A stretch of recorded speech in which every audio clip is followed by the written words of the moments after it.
Assalamualaikum semuanya, kami dari kelompok 87A Farmasi akan membahas terkait tentang CEA, Cost Effectiveness Analysis.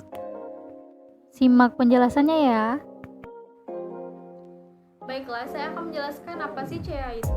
CEA atau yang disebut dengan analisis efektivitas biaya adalah membandingkan output yang dihasilkan dari berbagai kombinasi input sehingga bisa diperkirakan kombinasi biaya terendah yang menghasilkan output yang diharapkan.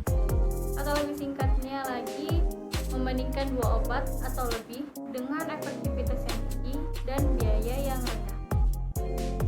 Adapun tujuan CEA yaitu menentukan apakah suatu proyek merupakan suatu investasi yang baik dan memastikan program atau kombinasi dari program dapat mencapai tujuan tertentu pada biaya terendah.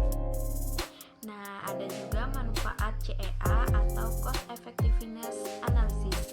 Yang pertama, mendukung pengambilan keputusan yang objektif. Yang kedua, mengevaluasi alokasi sumber daya.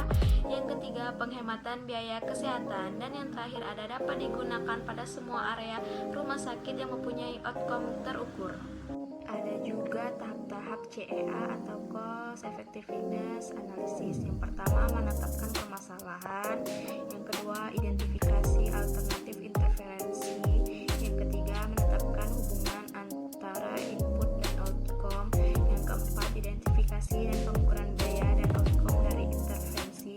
Dan yang terakhir ada interpretasi dan menyajikan hasil. Pada kajian CEA, hasil digambarkan dalam rasio yaitu ASER atau Average Cost Effectiveness Ratio atau sebagai Incremental Cost Effectiveness Ratio, di mana ada rumusnya ASER rata-rata biaya dibagi dengan efektivitas terapi, dan yang ICER itu delta biaya dibagi dengan delta outcome. Selanjutnya, di sini saya akan menjelaskan kelebihan dan kekurangan CEA.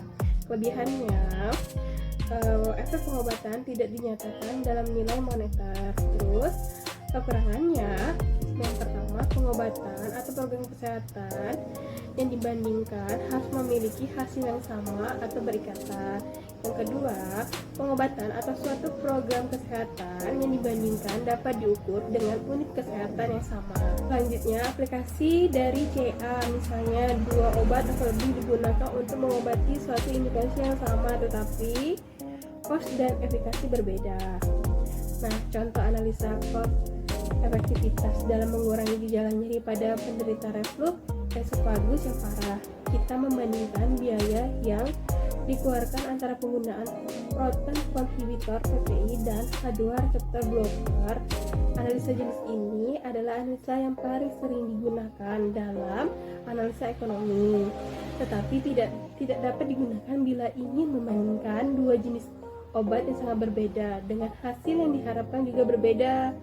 Nah, analisa cost efektivitas mengkonversi cost dan benefit ke dalam rasio pada obat yang dibandingkan, yaitu memiliki rumus ICR atau Incremental Cost Effectiveness Ratio, yaitu biaya obat A dikurang biaya obat B, kemudian dibagi manfaat obat A dikurang manfaat obat B, kemudian hasil dari biaya obat A dan B dibagi lagi manfaat obat A dan B, kemudian didapatkan hasilnya.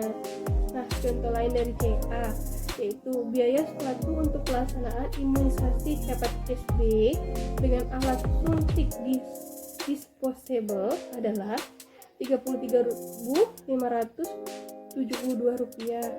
Biaya suatu untuk pelaksanaan imunisasi hepatitis B dengan alat suntik Unijet adalah Rp27.553.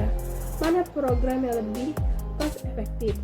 Jawabannya, penggunaan alat suntik Unijet lebih cost efektif dibandingkan alat suntik disposable karena biaya yang dikeluarkan untuk melakukan imunisasi hepatitis B lebih murah dengan menggunakan alat suntik Unijet daripada alat suntik disposable. Terima kasih semuanya, semoga bermanfaat.